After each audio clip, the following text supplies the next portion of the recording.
জীবনে হয়তো অনেক কিছু পাবে এবং অনেক কিছু হারাবে, কিন্তু কিছু পাওয়ার জন্য তোমার জীবন থেকে এমন কিছু হারিও না যে তোমাকে অনেক ভালোবাসে। বিসমিল্লাহির রহমানির রহিম। আসসালামু আলাইকুম এভরিওয়ান। কেমন আছেন সবাই? আশা করি সবাই ভালো আছেন। আমিও ভালো আছি আলহামদুলিল্লাহ। আজকে আবার চলে আসলাম আরও একটা নতুন ভিডিও নিয়ে। ভিডিওটি ভালো লাগলে লাইক, কমেন্ট, শেয়ার করে আমার পাশে থাকবেন।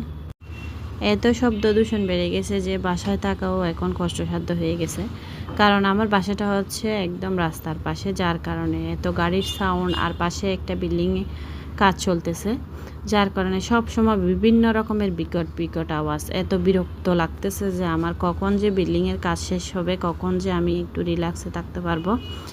বাসার পাশে বিল্ডিংয়ের কাজ হচ্ছে, সেজন্য অনেক বিকট আওয়াজ। এখন রান্না করতে গেলেও একটু বাইরের সাউন্ড আপনি যেভাবে হোক সাইলেন্ট করে দিতে হচ্ছে, পরক্ষণে আবার ভয়েস দিতে হচ্ছে। ভয়েস দিলেও কি হয়, ভয়েস দেওয়ার সময় অনেক আওয়াজ আসে। একদম সাইলেন্ট করে তো আর ভয়েস দেওয়া যাচ্ছে না। যেভাবে হোক অনেক শব্দ, একদম ভালো লাগতেছে না। এগুলো একটু ইগনোর করবেন। আজকে খুবই সাধারণ রেসিপি, আমি শুটকির তরকারি রান্না করছি। আমি কিভাবে শুটকির তরকারি রান্না করি সেটা দেখানোর জন্য আজকের ভিডিওটা করা। আসলে অনেক মজা হয়েছে।